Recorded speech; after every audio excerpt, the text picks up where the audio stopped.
સ્વાગત કરું છું દોસ્તો આપણી યુટ્યુબ ચેનલમાં। તો આજે આપણે વાત કરવાના છે વિક્રમ ઠાકોરની ફિલ્મ વિશે, જેનું નામ છે સોરી સાજણા। તો ઘણા લોકો કોમેન્ટ કરે છે કે ભાઈ આ ફિલ્મ યુટ્યુબ પર લાવો સોરી સાજણા યુટ્યુબ પર જલ્દીથી જલ્દી લાવો। તો મિત્રો આપણે એમની ફિલ્મ વિશે ચર્ચા કરવાના છે। તો ચેનલ ઉપર નવા આવ્યા હોય તો સબસ્ક્રાઈબ કરી લેજો અને વિડીયોને કરી દેજો લાઈક। તો મિત્રો હવે વાત કરીએ વિક્રમ ઠાકોરની નવી ફિલ્મ, જેનું નામ છે સોરી સાજણા। તો મિત્રો આ ફિલ્મમાં તમને વિક્રમ ઠાકોર જોવા મળવાના છે, જીતુભાઈ પંડ્યા પણ છે, ગુરુભાઈ પટેલ પણ છે અને પ્રિનેલ ઓબેરોય પણ છે।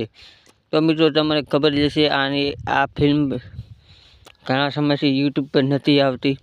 તો ઘણા લોકો કોમેન્ટ કરે છે કે આ ફિલ્મ યુટ્યુબ પર લાવો, જલ્દીથી યુટ્યુબ પર લાવો।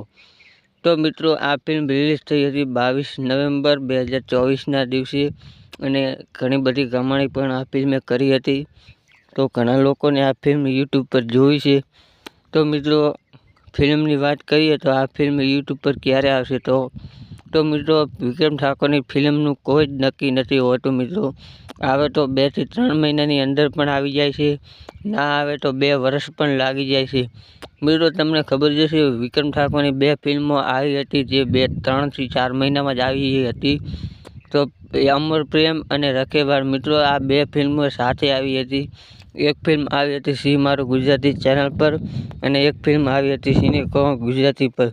તો વિક્રમ ઠાકોરની આવે ત્યારે 2 ફિલ્મો એક સાથે આપણને જોવા મળે છે। તો મિત્રો વિક્રમ ઠાકોરની હજુ 2 ફિલ્મો બાકી છે, જે કોણ પોતાના કોણ પારકા અને સોરી સાજણા। આ 2 ફિલ્મો જૂની છે અને આ 2 ફિલ્મો હજુ બાકી છે ફિલ્મ।